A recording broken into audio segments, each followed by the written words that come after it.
And we are live on YouTube. Happy Sunday. Happy, for those in the United States, happy Independence Day. Happy 4th of July. And Yay, happy. happy day. Happy Sunday. How Yes, are you? How are you? I am doing good, and I love this Sunday Live topic Mhm. today. It's Yes. about understanding the power of thought and why we need to pay more attention to what goes on in our minds. And we are going to focus a lot on the connection between our minds and the outer world, and why does it matter what we're thinking? It Mm, matters because it creates matter. And that's what we're going to explore today. And I think that, or I hope that everyone will enjoy this and yes. uh, leave with a bigger understanding of the connection between their minds and the quantum field or the invisible infinite source out there. So Right. I hope that everyone will feel the connection there after this conversation. Yes, exactly. And it's so what I love about what we're talking about, the power of thought, is because it's ever present with us to not control, but to take authority over, take Hmm. stock. So we're never being swept down a current. We can always remember that our thoughts create our reality, and we can pause at any moment and take captive of this thought and say, "Is this?"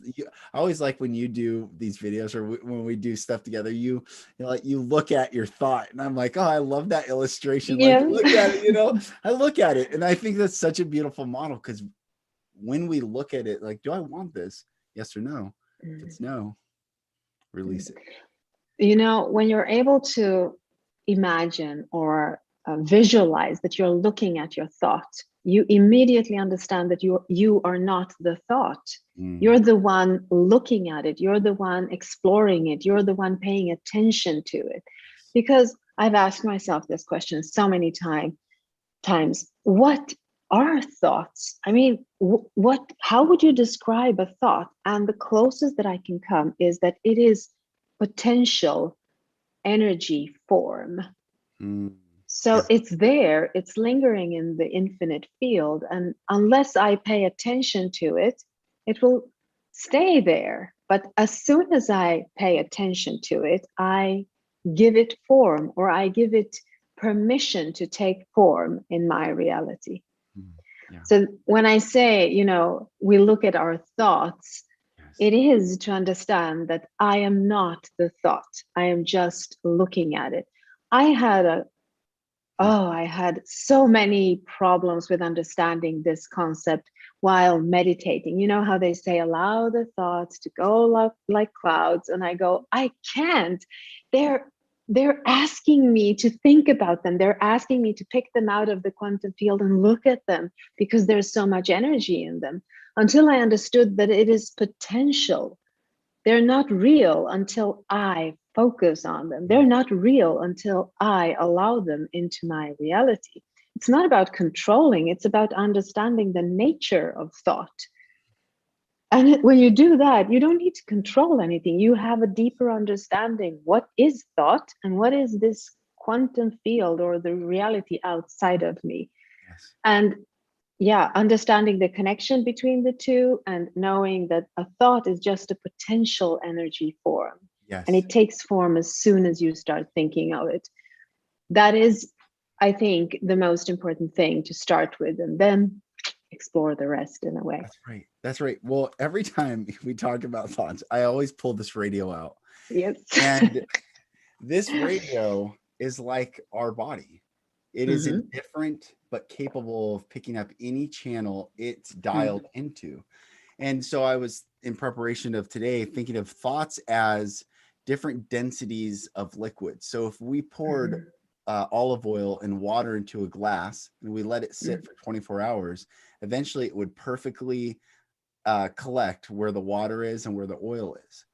And I was Hmm. thinking about thoughts in lower thought forms or thoughts that are not uplifting of high Hmm. vibe, high virtue. We can dip down into that glass, and some people stay in such Hmm. dense liquid thought forms that it's sticky and they can't think of that pure crystalline water at the very top where there's free flowing. And this radio reminds me of that, is that I am the one who's choosing which dial, but the frequencies, the sounds that will come out of this exist already, just like the thoughts exist already. We are the ones choosing which frequency, which dial we will allow to be broadcast in here. And then most of the time, if we're not careful, uttered out of our mouths. So yeah, absolutely. It's about the frequencies. And we need to understand, what does that mean, that it is about the frequencies? It means that everything is energy. Yes. And energy is in motion all the time. So if everything is energy, then the difference between me and you is just the frequency. It's the specific frequency that I'm broadcasting, which will manifest itself as me, and you're able to decode it with your sight and ears and all the things that we're doing here in this physical reality. You're able to decode that energetic form as me, and you have a specific energy frequency or a sequence of energy within you, and I can decode who you are because it's different from mine. But we're still made of energy, so we're made of the same stuff, but that stuff is vibrating in different frequencies so that we can differ from each other, so to speak. And it's the same thing with sand and water. It's the same stuff vibrating at a different frequency. So if we understand that, then we can understand that there are layers in all of this, that thoughts are of a higher frequency than a physical body, but it's still energy. It's still one and the same thing. Matter is energy in a slowed down frequency. Energy, there is no difference between matter and energy. Einstein says this, there is no difference between matter and energy, only the frequency of it, the velocity of the frequency, so to speak. So what differs us is the frequency. And when we know that, we also know that with our free will, we are able to dial up or dial down our frequency. Right. And that was what you were talking about when you're, if you are in a lower state of being, your mind is heavy and you don't know how to get out of it. Your free will is this dialing thing saying, okay, I need to heighten my frequency, looking for something that will help me elevate myself so that I can be in that crystal water, so to speak. Right. So understanding that everything is energy, we have to start with that. Everything is energy, and the energy, there is a connection between outer, in quotation marks, and inner realities. And this is a perfect match between them. And when I was a child, I've told this story so many times, but it is so profound for me. I was 11 years old when I, in an attempt to fall asleep, couldn't fall asleep. So I was thinking about, how big is the universe? Where does it end? And how can I explore the borders of the universe? And I couldn't. So I thought, all right, I'll run to the window and I'll look at the stars, because in my mind, the stars only continue to multiply themselves because my mind is infinite. So I run to the window and I look outside and I see the stars. I close my eyes and I still see the stars. And that's when it hit me. I can see the stars in my mind because they're made of the same stuff as the stars outside of my mind. That is the connection. The outside world is a mirror of your inner world. Yes. Now, the things that we don't like come from the unconscious mind because it is vibrating on a specific frequency. And the things that we want, our desires, which we are aware of and pursuing, they vibrate on a higher frequency, and we will recognize them as things that we want in our reality. So it's easier to see the connection there because you can say, I desired it into being. But the things that we don't like, we say, how did this happen?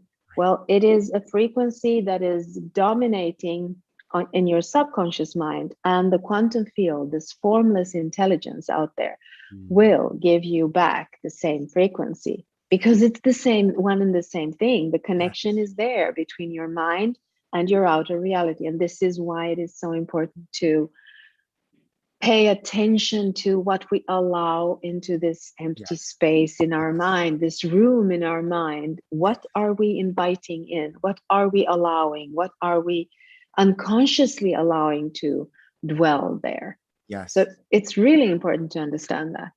I think the being conscious of Mm-hmm. what's in our mind, realizing that we are the ones allowing whatever's in our Mm-hmm. mind is such a critical idea that I don't hear taught anywhere except, what we're talking about. I mean, I know there's some, but it's not the mass narrative that's being taught to humanity, that we are to take our thoughts captive and hold them all and look at, does this bring life, love, virtue? Is this, if this became true, would I love this world? Or if this became true, would it be a terrible world to live in? And that all Mm-hmm. resides in us looking at our thoughts, nothing external, always dwelling in, where did this thought come from? Am I in a high frequency? Because this radio is going to Mm-hmm. broadcast whatever channel that it's tuned to. It doesn't care. It's not like Mm-hmm. that's good sounding music or not good sounding music, or I agree with that person or not. It's just where that dial is, it will Mm-hmm. broadcast. Our thoughts are just like those radio frequencies. They exist. We can, if we're not intentional with what comes in, then we won't be intentional with what comes out. And I think the lowest vibe, the lowest frequency you can be in is unconscious awake and just Mm-hmm. going along. And I think that's why I hope I've talked about the great awakening, is this awakening to the vitality that is within us to choose Mm-hmm. not just our physical action, but our thoughts that reside. And if they're good Mm-hmm. thoughts, cultivate them, water them, grow them. But if they're thoughts that take the air out of our cells or make us restrict our breathing, let them go. Yes, by scrutinizing them and asking, is this really true? Can this be really true? And usually it isn't when you start Yes. scrutinizing them, knowing that if they have a negative vibe, then you need to look at them and find the brightest side of that.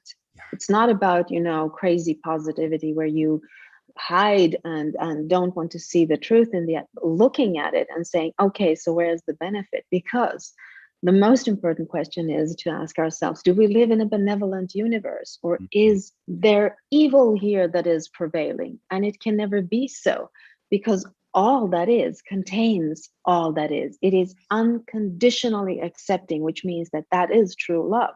It accepts everything. It cannot be that evil is that essence.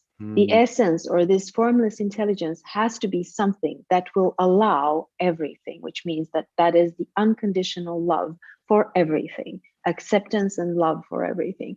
So there has to be a benefit with everything that comes towards us. So Mhm. it's a question of understanding that what you look for in this intelligence, this formless intelligence, you will receive.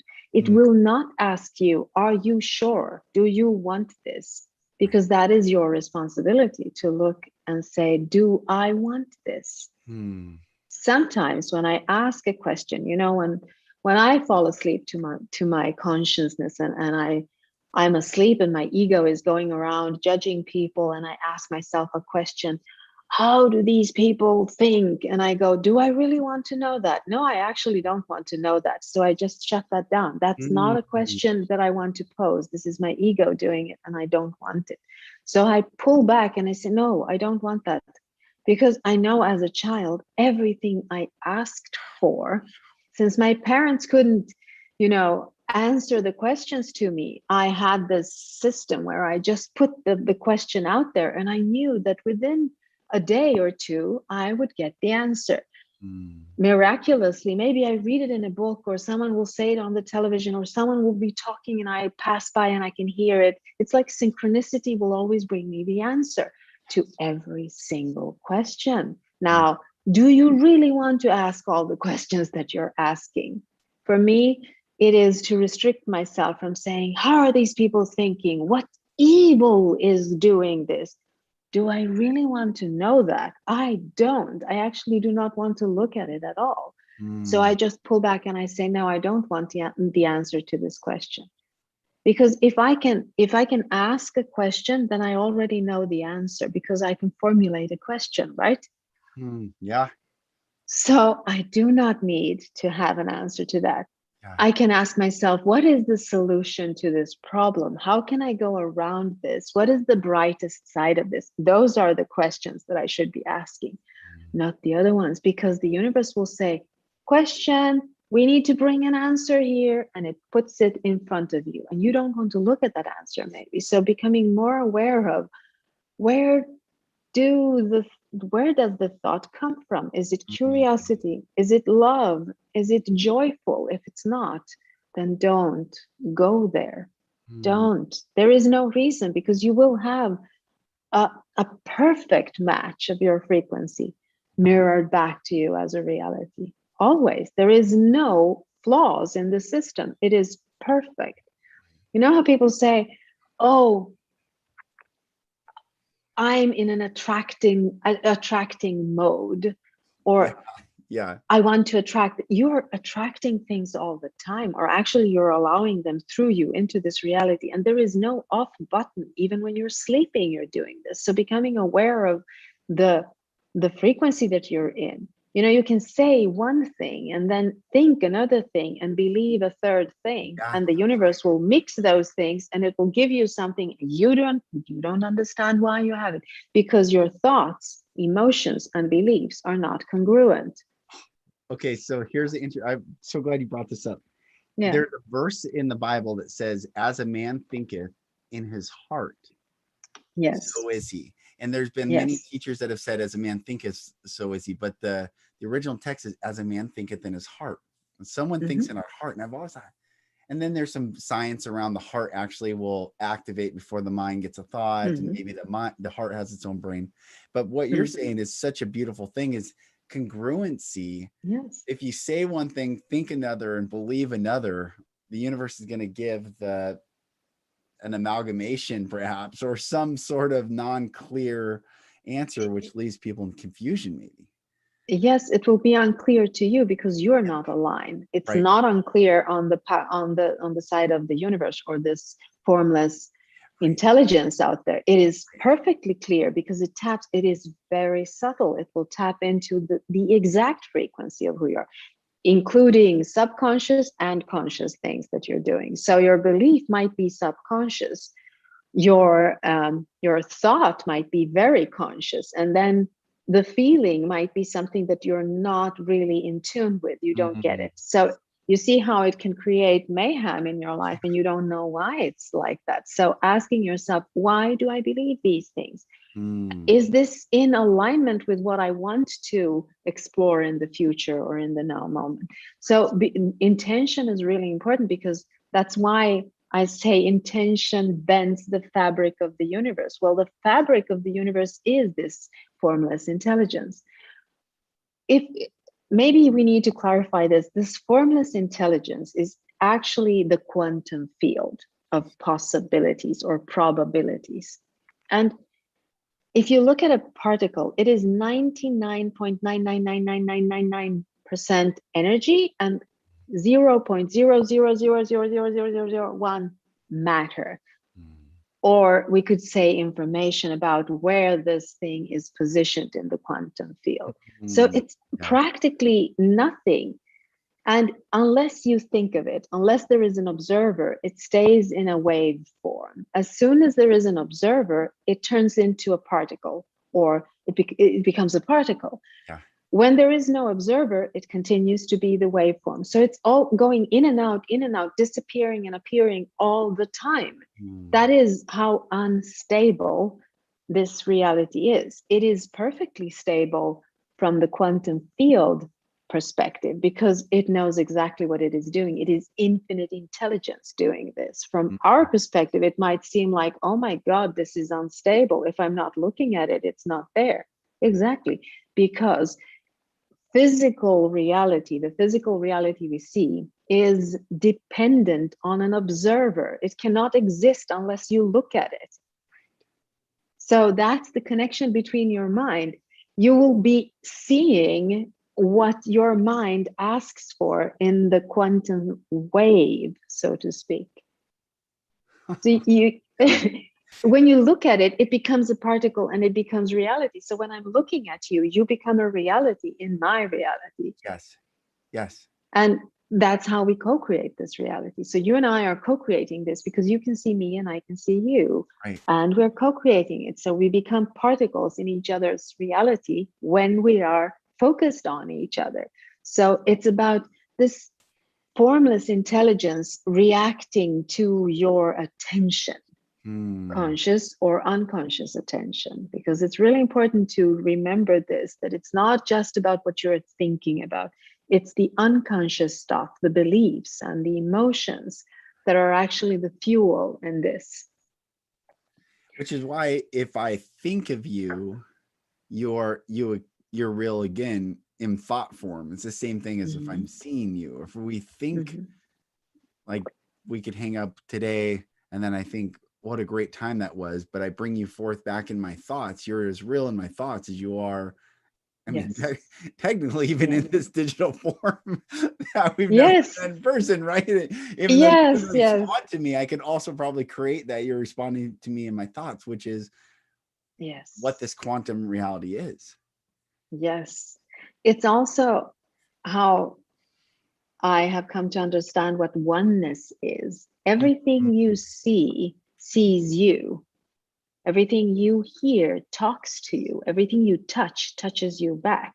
There is no space, no empty space. There's energy between us and information fields. And it just depends on how far this information field goes. So my thoughts are, I mean, I can think of you and you can say, I have to call Gordana because somewhere in this quantum field, we've connected on a place beyond time and space, the physical reality. And you call me and I say, wow, I was just thinking about you. Yeah, that's right. That's right. That is how synchronicity works. But I think that the entire quantum field, the entire formless intelligence works through synchronicity. And this is the intelligence, and it is unfathomable for us. We cannot understand that intelligence because it knows everything.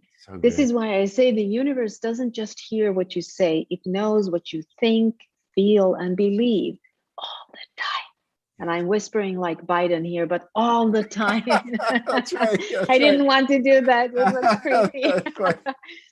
No, but that's right. But all the time, even when you're asleep, this connection is never broken because you are made of the same stuff as this intelligence is. You might say, if I were a really religious person, I would say that I'm a thought in God's mind. God's mind would be this formless intelligence, and I would be a particle, a collapsed waveform in that field, because I am God's thought. God thought me into being. There is nothing that is man-made in this reality that hasn't been a thought form first, and then it is created into this physical reality. It's born into this reality through me. It's the same thing. I am a thought in God's mind. How can that be wrong? It can't be wrong, right? This is funny. That just staying on this path a little bit. After Noah's flood, the third flood, or I teach that it's the third flood, it says that, and God remembered Noah. And so I always think that's a funny thing. It's a funny concept. Like, oh, all of a sudden he brought him back into his thought, and then the waters receded and all this. But what was Noah didn't exist for a while, I guess, or, it was just on his own. And then God remembered Noah. And it's a fascinating concept of the all that is bringing forth one person. So all of a sudden I'm like, man, I want to be thought of well, or I want my thoughts to align to that thought, that highest thought. Yes, you want to be the best version of yourself because it is a potential within you. It is in wave form until you start paying attention to it, which becomes your reality. It becomes matter to you.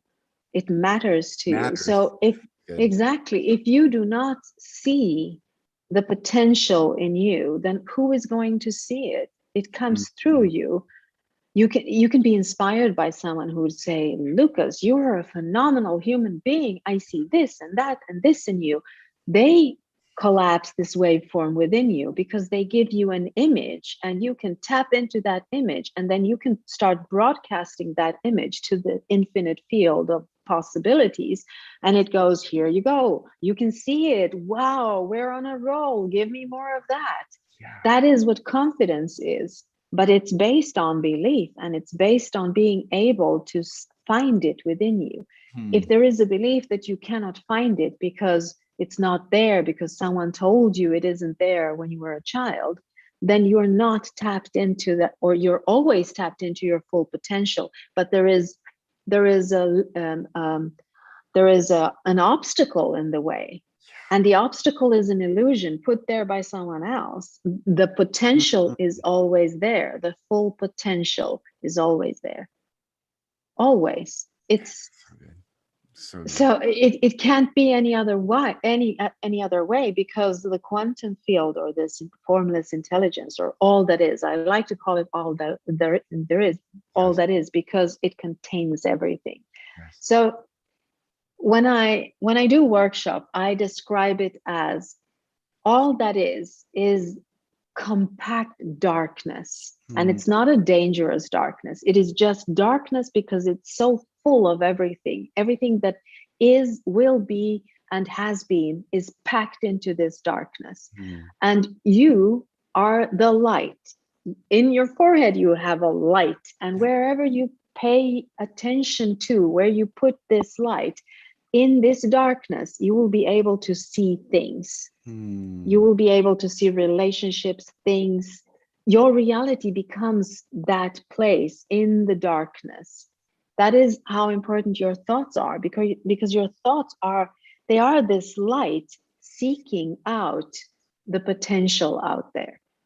And the light, the intensity of that light is dependent on your confidence and what you believe about yourself and your reality.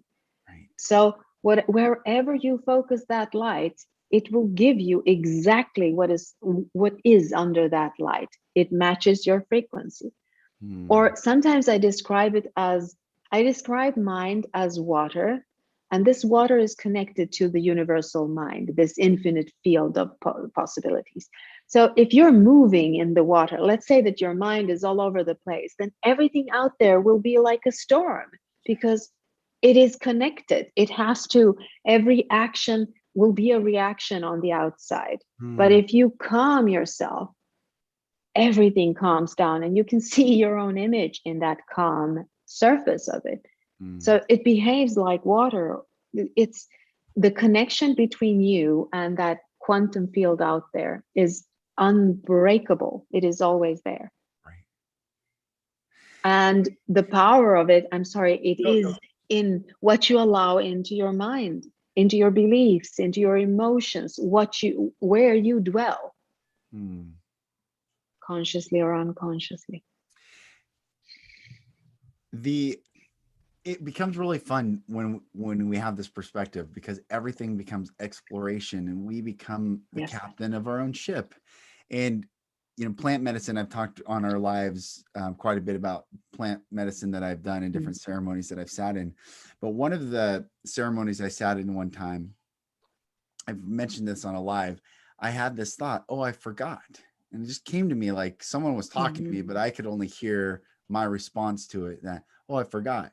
And then I was like, what did I forget? And I realized I forgot that every molecule sacrificed itself for me, and my molecules that make me sacrifice themselves to make me. And I forgot to have gratitude for the matter. But this is taking it, and this has been so helpful, because in that same ceremony, I also realized that the air is something. I could see the air. I could play with the air. There is not nothing. This is everything right here. This, what we call air, hydrogen, oxygen, whatever gases are in the air, frequencies are in the air. There's so much density in the air that we walk through. So we all are connected.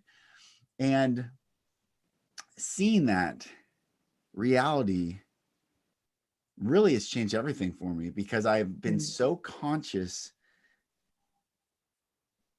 in the now moment, understanding that everything has sacrificed itself to have gratitude for all that is, because all that is simply my awareness of the experience of all that is. I am part of this. It is part of me. Yes, absolutely. And the sacrifice, it's actually a key word here. And most people will say, oh, sacrifice, such a negative word. But actually, it isn't. It's about every choice you have to make in your life.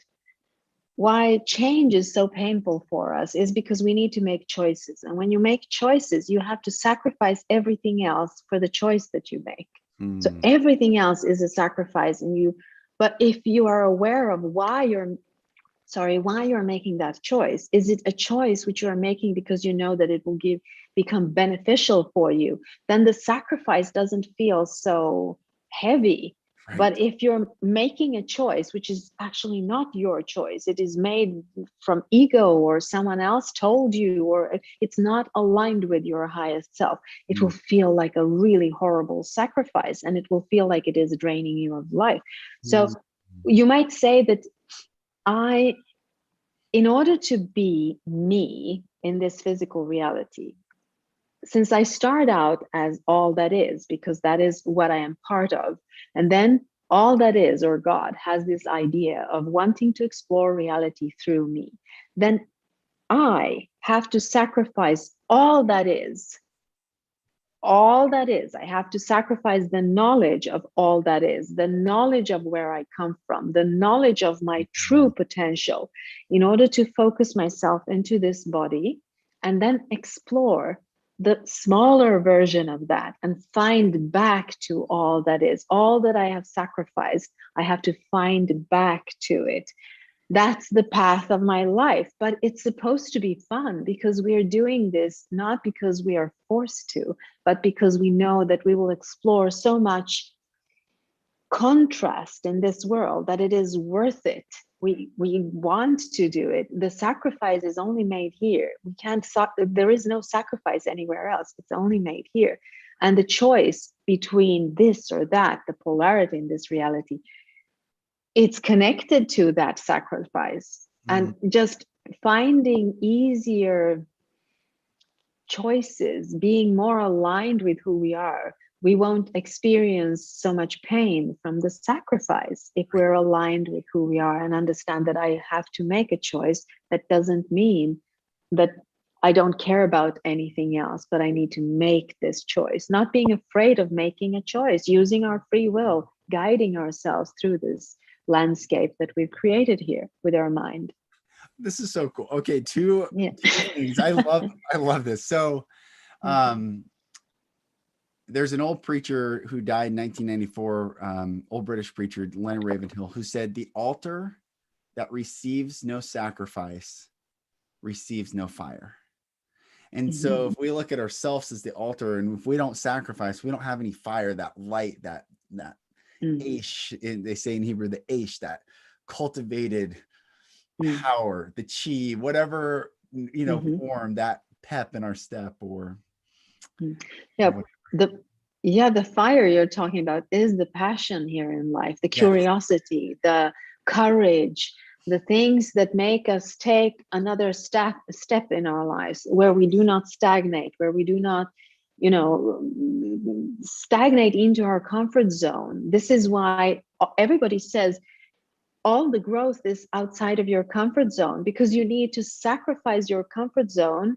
You need to sacrifice the fear. You need to sacrifice the ego in order to step over that border from your comfort zone to grow. That is the only way you can grow in your consciousness. So the sacrifice is not, it's not about a negative thing. For me, for instance, sacrifice might be that when I am let's say that I'm in an argument and it's with someone I love, and I want to win that. Well, I need to sacrifice my ego, and then I can grow because I can see the whole picture in a different way. So being willing to sacrifice my ego, or the smaller mind, or the lower self, being willing to sacrifice that in this reality feels like Ego thinks it's going to die when you do that, and it isn't, because ego is an illusion anyway. You can create Right. it and recreate it all the time. You are Right. not an illusion, but your Right. ego and everything else here is. So this means that you can recreate everything because you are the source doing all this. Mhm. Yes.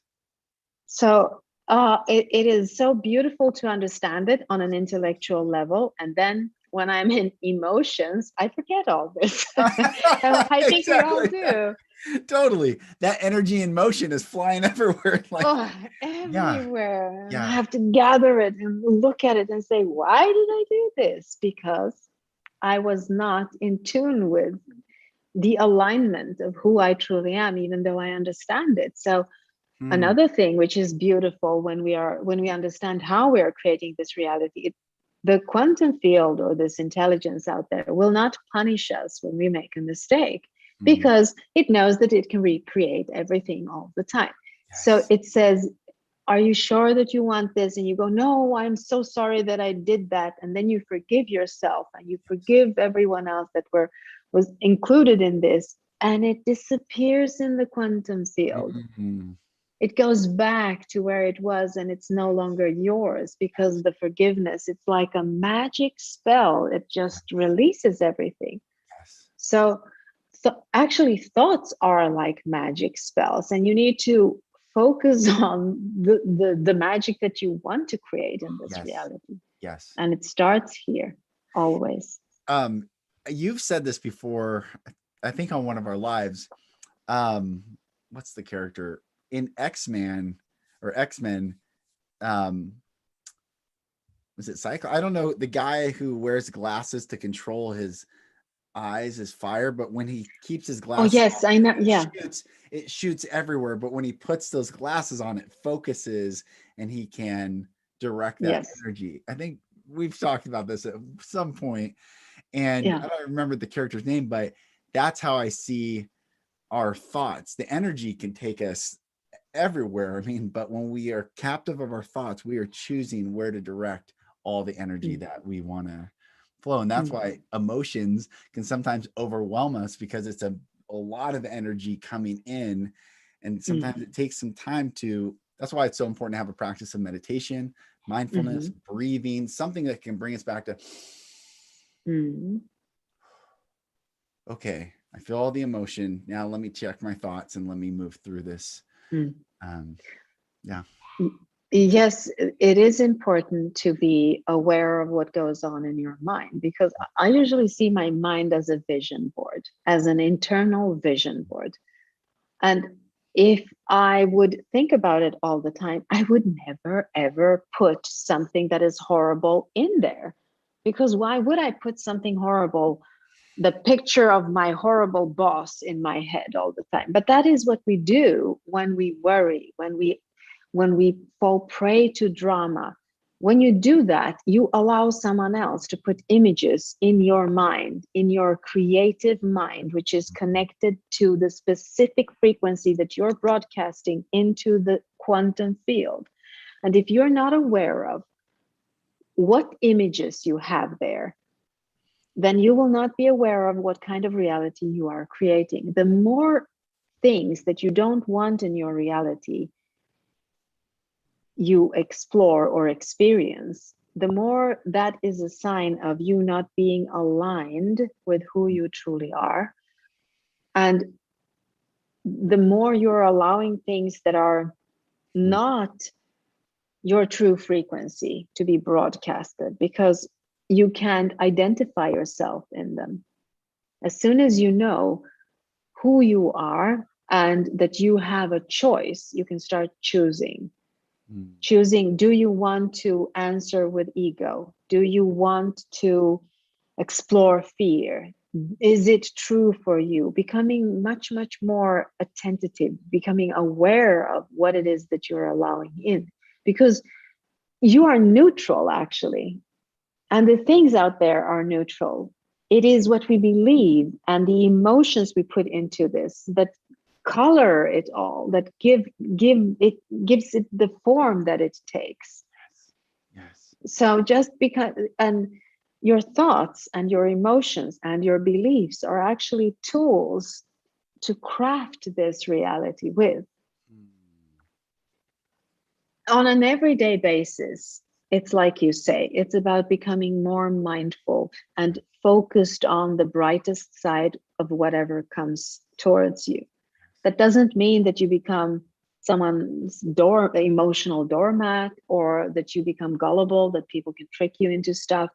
When you are aligned with who you are, you can actually see other people's beliefs. You can actually see their thoughts. You can actually see where they have fallen asleep.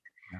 And that can help you navigate through dangers in your life in a much better way than being in an angry state of being all the time. Mm. Going back to sacrifice, it's such a, Mm-hmm. it's not a term, it's not even a word that we use in modern vernacular too often. Like, what is sacrificing? What does that mean? Um, in ancient civilization, sacrifice was like a common thing. They were Mm-hmm. sacrificing fruits, vegetables, animals, all sorts of different things. And what you're talking about in such a beautiful way is we are sacrificing what we choose to look at versus we're sacrificing everything we're not choosing to look at. And there's a Mm-hmm. verse in the Bible. I'm finding, I'm on this journey right now of understanding what this book that has existed for a long time, an ancient book that's used, I think, improperly and is read improperly. But there's a verse that Paul wrote, I beseech you, therefore, brethren, by the mercies of God, that you present your bodies a living sacrifice, holy and acceptable unto God, which is your reasonable service. And I've always looked at the holy part, like holiness. And that's Mm-hmm. where I think the church is like holiness, holiness, holiness. But to have the awareness that I'm sacrificing every moment. This is a sacrifice. Mm-hmm. I'm sacrificing what's behind me outside this door. Mm-hmm. Um, and I think when we're conscious that we're always sacrificing, Mm-hmm. Yes. you know, that's, I think, the thing. The teaching is to know you're always sacrificing. What do you Mm-hmm. want to sacrifice? And what are you Mm-hmm. willing to put your attention towards? And what are you willing to let go? It all comes back to the thoughts. It's what we're focused on. Mm-hmm. I think that's a really important lost narrative. We are constantly sacrificing. The question is, what do you want to sacrifice? Exactly, becoming more aware of, because as long as you're breathing this air, you live in a reality of polarity, and there will be choices made. It's like this thing that I'm wearing here. It's a French lily, and it is about the middle path where there's always a choice to be made. You have to make a choice at literally every single moment of your life.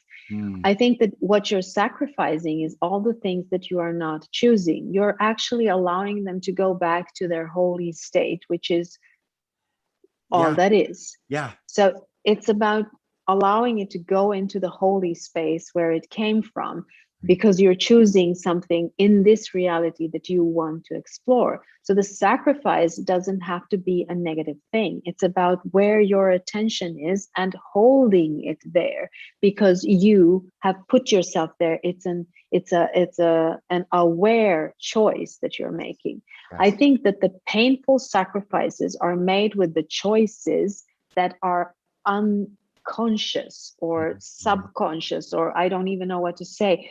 When they're made from ego, where your soul isn't allowed to be present when you're making the choices, when you feel that you have to make a certain choice, you don't want to, but you have to make it. That is a sacrifice, and it's the negative side of sacrifice. But Mm. if you look at it from the positive side of sacrifice, this means that if I make a choice, I am willing to allow everything else to reside, to go back to where it came from. Yes. This means that you will travel lightly. There is no heaviness in that. Right. If you are aware of the sacrifice that you're making, there is no heaviness in that. You can make the wrong choice, you Yeah. can make the wrong sacrifice. But as I say, the quantum field, or this intelligence out there, this formless intelligence source, will always say, let's redo that, Mm. because atonement and forgiveness, and that is why these things are holy wherever they're made.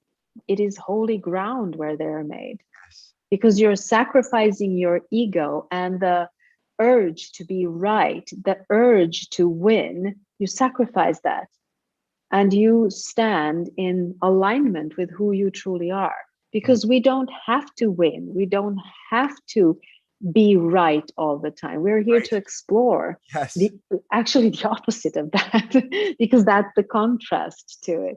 So just allowing allowing our awareness to become more intentional. Mm. That's actually what it is all about. It's about telling the universe, I have an intention here.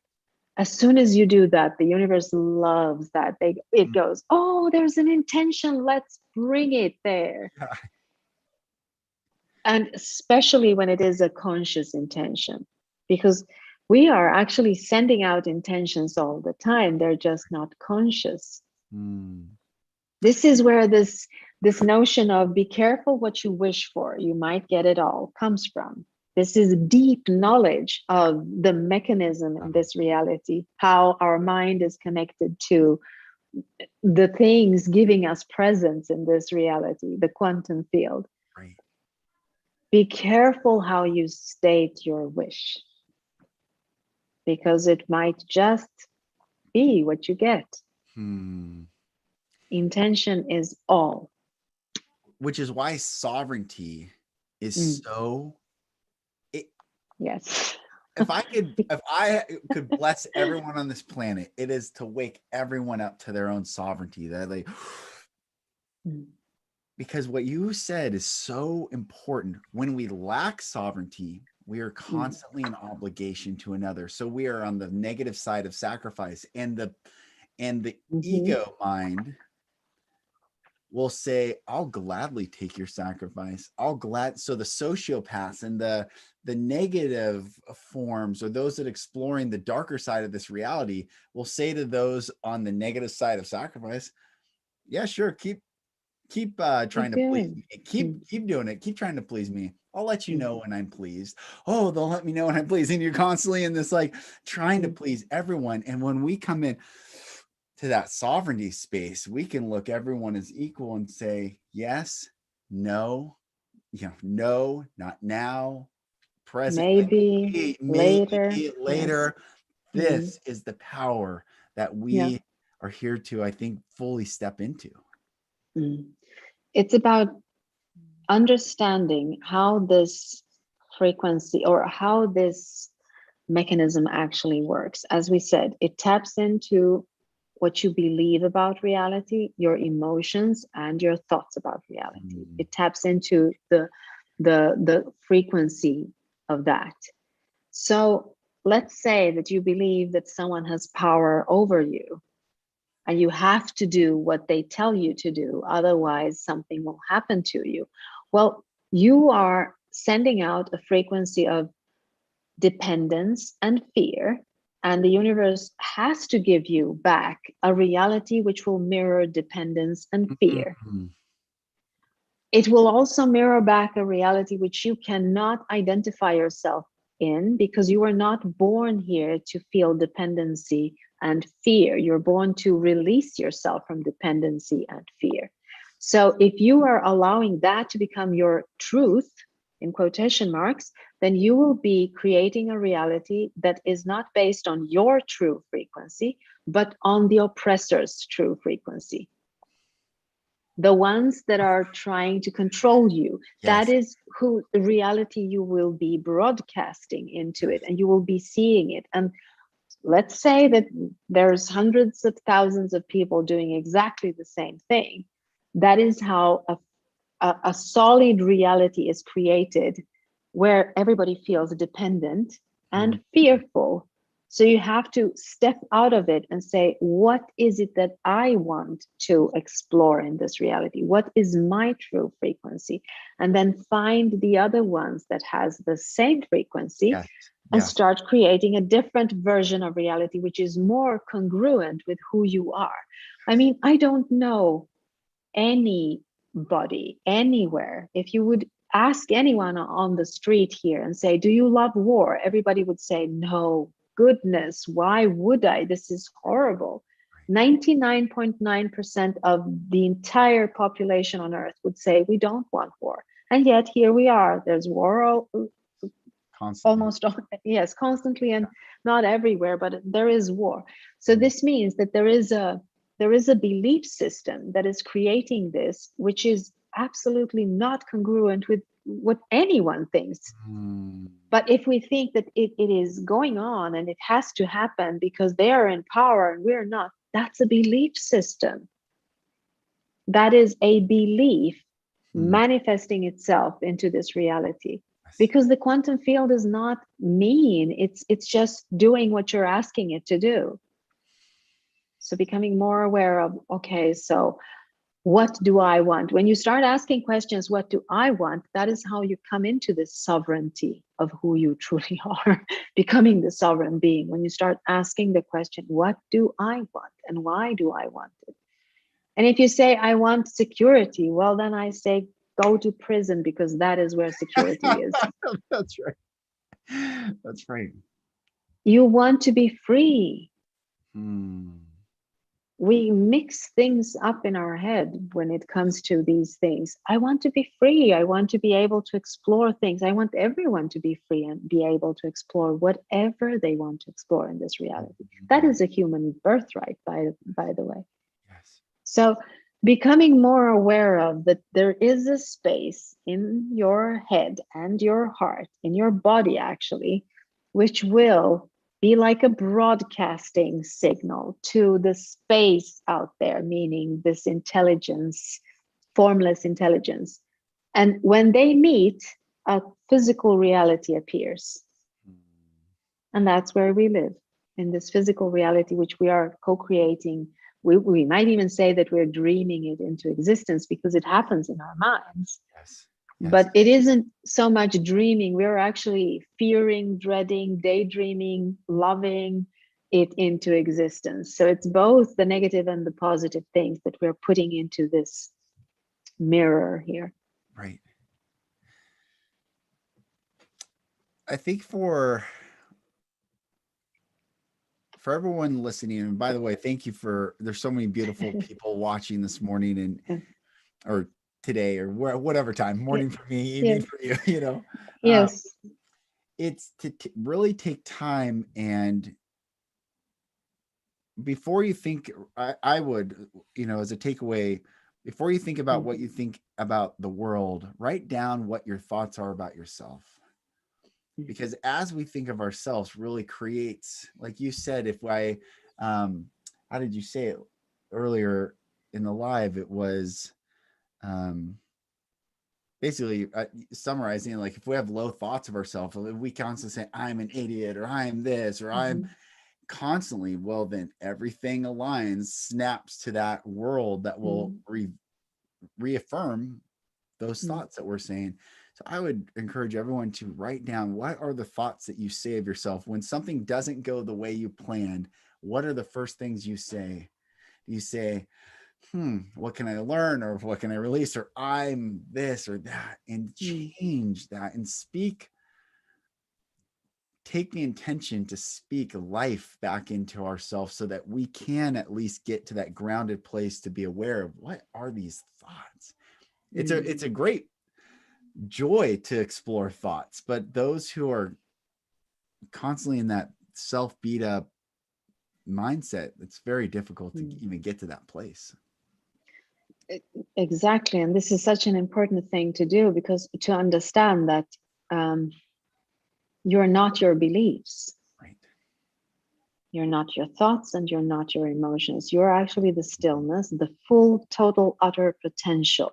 Yes. That is this. It's still because it's so packed with all the potential that is there. And it's in wave form. So it needs your attention, it needs your awareness, it needs your light in order to spark into a physical reality. And that is why when you, let's say that you say, I'm so stupid, that can never be the truth. Right. It is a belief system. It is something that comes from the outside. If you're in stillness, you can say that that was not the best thing I've ever done, but it's not the whole world. I'll try again. That's the first step. Yes. And when you start feeling comfortable, you can say, well, I don't care about that. It's okay because I am amazing. Yes. Yes, that's right. But it has to feel true to you. Yeah. So you can start by saying, I will no longer say these things to myself. I will say that instead. So you can acknowledge by saying the thing, I will no longer say I'm stupid. I will say that I am learning. Yes. Yes. It's a difference between those two, but you can use them both in order to shift the frequency upward a little bit. Yes. So that the quantum field out there will start listening and say, oh, we're going up.